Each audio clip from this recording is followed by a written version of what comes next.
Year 2020, first quarter nang lumabas sa internet ang sensation na Dalgona Coffee. Stop. Kasi nag-iisip ako. Hindi kasi pwedeng dire-diretso, may iba yung background.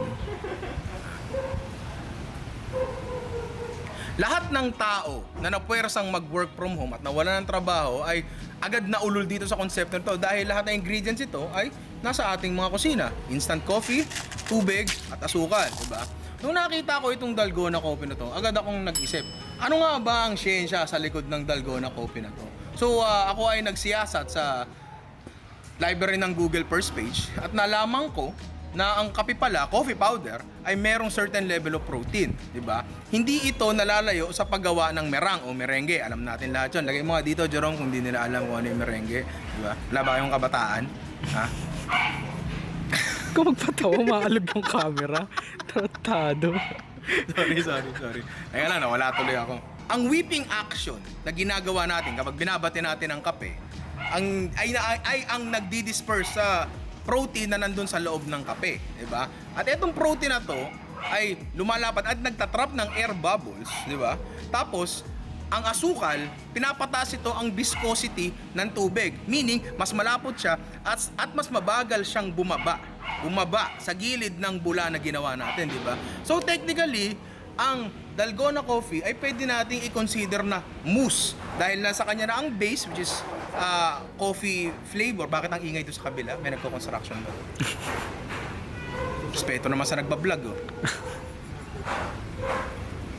Meron siyang aerator, ito yung hangin, at meron siyang stabilizer, which is yung protein ng harina and yung asukal na rin, di ba? So dahil ito ay mousse, marami tayong pwedeng gawin dito, bukod sa inumin.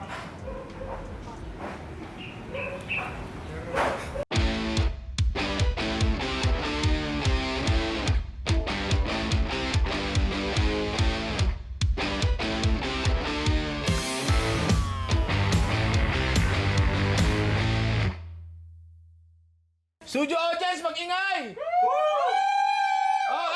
Quiet on the set! So bago tayo mag-proceed na sa mga gagawin nating variation ng Dalgona, gagawa muna tayo ng Dalgona at magsisimula yun sa coffee powder, asukal, sana sukat-sukat, mainit na tubig.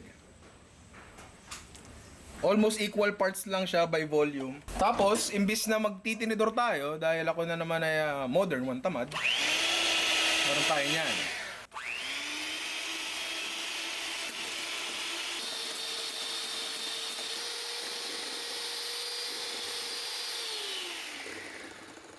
Mas tip pa sa ano mo yan. So, eto na siya. May ikukumpara ko siya sa magandang whipped cream. Hindi mo kita yung air bubbles. Focus ka! Hindi mo kita yung air bubbles, pero definitely, mahangin siya sa loob. Ngayon, nag-isip kami ng paraan. Paano mo ba kaya ma-stabilize to? Pwede mo kaya siyang applyan ng starch, tapos inita natin para mas tumigas siya. Tapos naisip ko, technically, cake na yun. Gagawa tayo ng cake. Sabi ko gagawa tayo ng cake, pero pancake to be exact, no? Para madali lang gayahin sa bahay, di ba? Uy. Pwede kayong bumili ng pancake mix at ihalo nyo na lang yung Dalgona nyo ron. Pero dito na rin lang tayo. Gawa tayo sa rin natin pancake mix. Meron tayo ditong harina. Roughly 1.5 cups. Sukat-sukat dito. 1.5 cups na ba yan? Next is 3.5 teaspoons ng baking powder. Tansyahin mo na rin lang. Ninong lang gangster. Yan na ba yan? Yan. Next is asin. Konting-konti lang din. Mga 3 kalahating kurot. Tapos asukal. Mga 1 tablespoon. So halu-haluin lang natin to. At isi-set aside natin. Next na ingredient ay itlog. Pero paghihiwalayin natin yung yolk tsaka yung puti. Gagamitin natin to parehas. Pero paghihiwalayin lang natin. Lalagyan natin siguro mga half teaspoon ng white sugar. At i-whip din natin na parang Dalgona kasi kailangan natin ng hangin sa pancake, di ba? Oo, meron ng baking powder, meron ng Dalgona, pero pwede ba tayo magdagdag, di ba? Mas mahangin, mas okay. Tamad na tamad. Kaya talaga yan para mas mabilis. Uy, parang ano ah. Ano? Dalawa ng puti. Ngayon, nakahanda ng ating mga ingredients. Pwede natin silang paghalu-haluin. Ito ang ating dry ingredients na hinalo natin kanina. At lalagyan natin siya ng liquid of your choice. Diba? Pinaka-basic ay gatas. Pero kung medyo metal ka, pwede rin kape ang gamitin mo. Huwag mong lahatin. Magtira ka ng konti. Mga roughly 1 cup ng gatas yan. Tapos ilagay na natin ang egg yolk. Tapos roughly 1 teaspoon ng oil of your choice. Uy. Pero hindi chicken oil lang ilalagay natin. Hindi tayo ganun kametal. Pwedeng mantika, pwedeng melted butter. So haluin lang natin siya hanggang medyo mahalo ng konti pero hindi pa sagad. Kasi pag masyado nating hinalo, magde-develop yung gluten niya and magiging, paano ko ba sasabihin to? Makunat or tough ang ating pancake. Dagdagan pa natin. Pag medyo kulang pa rin ng liquid, pwede yung dagdagan ng gatas pero tubig na lang, wala na aming gatas. Yung egg white natin, ilalagay natin. Sorry, merang na pala siya at this stage. Tapos, ang dalgona natin, mukhang ano? Dalgona coffee. Ilalagay na rin natin. Pinaghirapan natin lagyan ng hangin yung dalgona at yung egg white, di ba? So pag hinalo lang natin to ng gigil na gigil, madi-deflate lang lahat 'yon, di ba? Tama? Tama. Tama 'yon. Tama 'yon. Ngayon, ang gagawin natin dito method para ma-incorporate natin yung mga whip na items natin dito sa medyo heavy na item ay folding. Literal na ititiklop mo, di ba? Yan. Hatiin mo sa gitna, tiklop. Hatiin mo sa gitna, tiklop. Ganyan. Ang idea dito is ay na-incorporate nga natin yung mabigat na mixture which is yung batter ng pancake dito sa ating mahangin na mixture. Tulad nga nung dalgona and nung merang, di ba? Hindi mo kailangang gawin siyang cohesive, alam mo yon? Hindi mo kailangang magpantay yung kulay niya kasi pag pinilit mo yon, overmix na yon. Sayang naman, di ba? Yan. Kahit ganyan yung itsura niya, mukhang pangit, sigurado masarap yan. Parang ako lang yan. Ugly delicious, sabi nga ni David Chang, di ba? Kilala ba nila si David Chang? Kilala mo ba si David Chang? Hindi. Tanga. Habang may nag-aaway sa kapitbahay namin, sana marinig nyo. Jerome, huwag mo lilinisin yung audio para marinig nila yung bangay nagkakatulpuhan na ata doon. Diba? Meron tayo dito ng crepe pan. At overexposed dahil sa araw, so i-adjust namin. Medium heat. Lagyan natin ng konting, ang dami. Panasan lang natin. Kuha kayo nitong ating dalgona quote-unquote pancake. Diba kita nyo, bumubula siya. Sabihin nag-activate na ang baking powder. And handa na siyang magpabula. Uy. Lagay nyo lang dyan. At hayaan nyo lang siyang bumagsak. Let nature take its course. Kung pangit, hayaan mo na. Tayin lang natin maluto to. Medyo low heat lang. Medyo low fire lang ng konti. So pag medyo umaangat-angat na ng konti yung bula at napapansin mo sa ilalim na medyo solid-solid na siya ng konti, pwede natin i-flip. Ngayon, sa tansya ko sunog to. Kasi maitim yung kape. Hindi ko kasalanan yun. Diba? Subukan natin i-flip. Medyo loosen mo muna. Alauna! Alauna pa. Thank you. Thank you. Thank you, thank you. So, lutuin na lang muna natin lahat bago tayo magpurean. Baka mamaya lasang punyeta to eh. Paano nyo malalaman pag pwede nyo nang hanguin yung pancake nyo? Di pa, nakadikit pa. Ganon, pero dapat gagalaw eh. Boom. Dalgona pancake, pare. Kung makikita natin, medyo singkapal siya ng kaibigan namin dito. Mas makapal siya ng konti dahil mas marami tayong hangin na nilagay sa kanya, di ba? Ang daming aerators yan. Meron tayong baking powder, meron tayong, ang tawag mo doon, merang, and meron tayong dalgona. So, lutuin natin iba, tapos tikman natin. Tikman ko lang pala, hindi sila pwedeng tumikin. So, kung makikita natin, ang mga pancakes natin ay thicker than the usual. Dahil nga sa dami ng hangin na nilagay natin. So, theoretically, gagana siya. Pwede nating i-stabilize ang mousse na dalgona na ginawa natin by using starch, di ba? Pero syempre, tikman natin. Bahala na kayo kung anong pancake accompaniments ang gusto nyo. Ako dito, meron tayo ditong butter na na-realize ko ngayon lang na ang dami pala. Meron tayo ditong honey na nilalanggam. Ayun o. Sabihin, matamis. Di ba? Konti lang, kasi palagay ko matamis-tamis na ang ating dalgona. Tapos, your choice of dairy product. Pwede kang maglagay ng kung ano pa dyan, yung iba, condensed. Ako, baka weird sa inyo to, pero gusto ko ng evap. Ulo, lumulos. Diba? Sorry Ayan talaga gusto ko eh. Tikman na natin. Iyan, ba't di pa nakahanda ang kutsara? Uy, Ganun pala yun. ganun yun. Ganun yun. Lagay mo sa gilid, para sa next layer. Di pala pwede i-next layer, hiwain ko pala lahat yan. Makita natin ang Tsaka para sa akin yung isa. mga bula-bula. hati. Hindi sa'yo yan. Okay. Hindi pwede. Oh, pare! Ayos may exposure, bitch. Di ba? Sobrang bula niya, sobrang fluffy niya. Pasensya na, medyo nangangatog. Na-excite lang kasi ako eh. Lumilindolata. Mamaya na, teka lang. Titikman ko muna. Surprisingly, ang light ng coffee flavor niya. Diba? Akala ko maglalasa siyang kape talaga eh. Akala ko maglalasa siyang medyo coffee bun. Alam mo yun? Ganun. Hindi, pare. Talagang hindi. Nagbigay lang siya ng slight coffee flavor. Pero talagang ang laki ng dinagdag sa fluffiness niya. Pare. Diba? Ayun na yung mga kalaban. Studio audience. Yung studio audience. So, Georges, nasa loob ng opisina, tapos pagkakain, tsaka anak ng po. So, napatunayan natin na pwede nga natin i-stabilize ang dalgona gamit ang starch, no? Meron pa kaya? Meron pa kaya tayong pwedeng application ito? Siyempre, meron pa. Sinabi ko yun. Oo, Diba? sabi mo yun. Hindi, roll outro muna. Paano kain?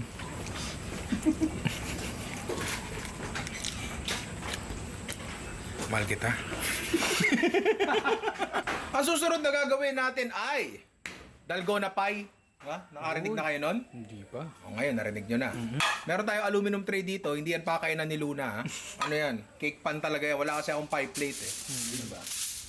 Lalagyan natin ng aluminum foil. Uy! Favorite ni Ian. Sayang naman. Marami pa dyan sa rolyo. Uy! Extra strength pa yan. Set aside. Nalalagyan natin ng grahams. Doon tayo sa durog. Na tayong pakahirap. So, lalagyan natin ng tansya-tansya na lang uli. Melted butter. Hanggang para lang siyang magmukhang basang buhangin. Konting asukal. Pinong kurot ng harina. Parang kurot ng teacher mo ng grade 1. Haluin mo lang. Pagbasa na siya, natin to. Manipis lang dapat, huwag masyado makapal. Parang mukha lang yan, sakto-sakto lang. Hindi naman pwedeng hiya-hiya ka lagi. Pero hindi naman pwedeng makapal mukha mo. Diba? Sakto lang. The key to life is moderation. Diba? Pag handa na ang inyong crust, pwede nyo nang ilagay sa freezer or sa ref habang binubuo natin ang ating filling. Feeling ako eh. Ang next natin gagawin ay ang palaman. Gagawa ulit tayo ng dalgona pero sure ako ayaw nyo na makita yan so ako na bahala dyan. Diba? Parang di naman ako nahirapan. Next ingredient ay ang ating stabilizer. Diba? Meron tayo ditong gulaman. Pwede kayong gumamit ng gelatin. Pero okay din naman yun. Okay naman yun. Pero ang gulaman kasi, kaya niyang mag-set sa room temperature. Diba? So, ayon dito sa packaging, kaya niyang magpa-set ng 1.5 liters. Ito about 1/3. Diba? So, okay lang naman medyo makunat ng konti para at least may body o katawan yung ano na, yung ating, sinabi ko na ba yung gagawin natin? Dalgona cheesecake. Sinabi ko na ba yan? Hindi pa. Hindi pa. Ngayon, na-spoil na, alam nyo na. Ano konting tubig. Set aside. Next ingredient ay ang ating, di ko alam kung paano mo siya masasabi. Ano ba to? Parang, it's a mix of flavor and base din, I think. Kasi meron tayo ditong isang bloke ng cream cheese. Natigil na yung nag-aaway. Oo, si Gijo naman. Tapos, ang gagawin natin dito ay i-whip din natin and gagamitin ko na lang yung whisk na ginamit ko sa dalgona kasi parehas din naman ang kapupuntahan yan. Pwede natin ilagay ang ating gulaman na ngayon ay mukha ng basang gulaman. Uy. Balagbag. Pwede nating ilagay ngayon ang ating dalgona. Hindi natin to ifo-fold, i-whip natin to. Kasi wala naman tayong inaalalang gluten formation o over-mixing na magaganap dito. So, okay lang. Bago nyo kayurin yan, tikman nyo muna. Kayo mag-decide kung gaano karaming asukal ang ilalagay nyo. To taste na lang, pare. No bake, ano naman to, cheesecake naman to eh. Pag okay na, assemble na natin. Assemble na natin, pare. Yan na siya. And huwag kayong mag-alala dyan mamaya sa sobrang crust. Pwede nating i-trim yan mamaya. So, pagandahin lang natin ang konti, no? Konting walnuts lang. Okay lang naman kung wala kayong walnuts, kahit hubad lang yan, walang problema. Or kahit anong toppings ilagay nyo yan, okay lang yun. Gusto mo, lagyan nyo pa ng coffee powder sa taas. Habang pinapatigas natin ang ating dalgona pie sa freezer, di ba? Meron tayong maliit na bonus content.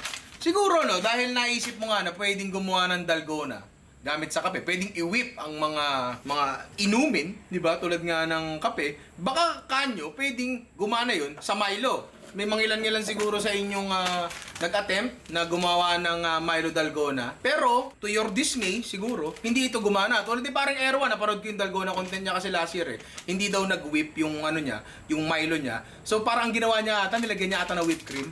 Tama, di ba? Parang basically nangyari doon is whipped cream na may Milo. Which is good pa rin, mukha pa rin namang masarap yun. Pero tanungin muna natin yung sarili kung bakit hindi nag-whip ang Milo, di ba?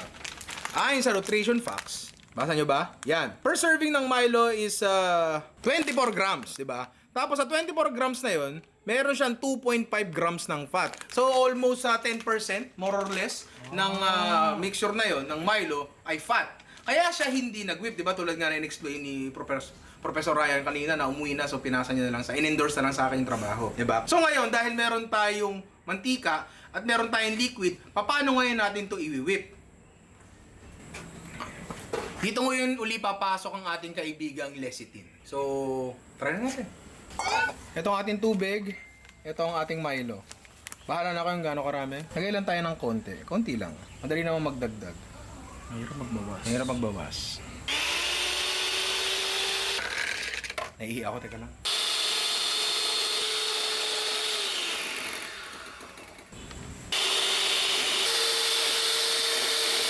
So tama nga ang teorya. Kaya hindi siya mag-emulsify na mabuti kasi masyadong maliit yung fat content versus dun sa water content na nilagay natin. So nakagawa tayo dito ng emulsified Milo. Diba? Ngayon, ang tanong, ilalagay mo ba sa inumin yan? So, titikman ko tong Milo emulsion. Okay. Surprisingly, parang okay siya. Nga lang, humina yung Milo taste. So, pag nilagyan ba namin ng karagdagang pang Milo, di ba no? Di ba no? Pag nilagyan ba namin to ng karagdagang Milo, mag-iiba ba? Dito sponsored pero Milo. Milo kid ako dati. Baka naman. Ano naman yung texture niya? Ayun. Gago, may application to. Okay. Ang texture niya ay literal para siyang mayonnaise pero Milo flavor. Is it a bad thing? Hindi ko alam. Ayun, tinan nyo, ang ganda ng texture. Okay. So sabi ko kanina, ilalagay natin sa drink to. Pero, to be perfectly honest, baka hindi natin magandang ilagay sa drink to kasi ang ginamit naming mantika ay palm oil and ang palm oil ay magsesebo. Titigas siya pag malamig, diba? Hindi rin naman natin to pwedeng ilagay sa mainit kasi baka maghiwalay yung mixture natin magmantika. So, anong application nito? Ay, kung galing nito. Galing. Lupit nga eh, no? Galing po. So, dahil nga chocolate mayonnaise siya, palaman natin. And dahil gumagawa tayo ng dalgona, bigla tayong nakagawa ng Milo spread, pare. Akalain mo yun, applying concepts and theories lang. Kung tutusin, sablay to, kasi hindi siya naging dalgona. Pero talaga bang natalo ka? Accidental Milo spread bilang bonus content sa dalgona natin, pare. Ayokong magbuhat ng sariling bangko. Pero parang ito na ata ang pinakamasarap na aksidenteng nagawa ko. Sagong sarap. Ayak ng puta, si Luna, mamamatay ka dito, gago chocolate to. Ito na ang ating dalgona pie. Talagang foil talaga, nakaka-convenient. Oo. Does it hold its shape?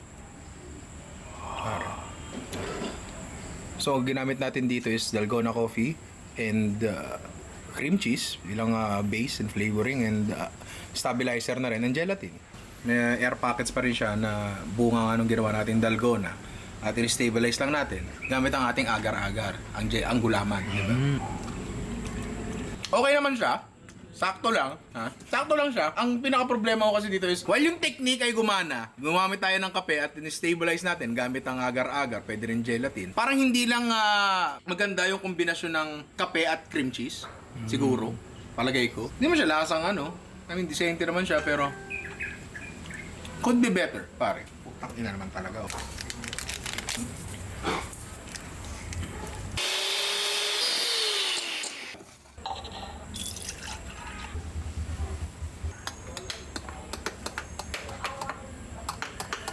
Feeling ko ngayon talaga ako makakain ng tunay na dalgona coffee. Nakakapanghinayang isipin na ang dalgona ay naging fad lang, no? After nun, parang hindi na siya masyado napansin. Which is sayang na sayang kasi, bakit nga ba? May sasabihin ko, nakalimutan ko tuloy. Kasi ang dami niya palang pwedeng gawin tulad na nakita natin ngayon, no?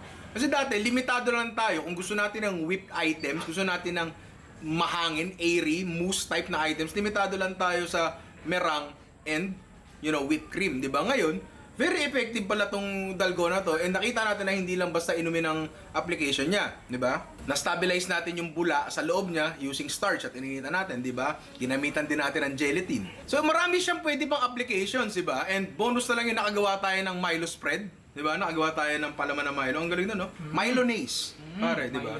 Legit, ang sarap niyan, di ba? Sarap. Ang sarap niyan, bagay na bagay ngayon dito So, ako ina-encourage ko kayo na mag-try ng mga pwedeng applications nung dalgona kasi hindi lang dito natatapos yun di ba? Pare, dalgona lang yan, huwag ka ma-pressure. That's a wrap!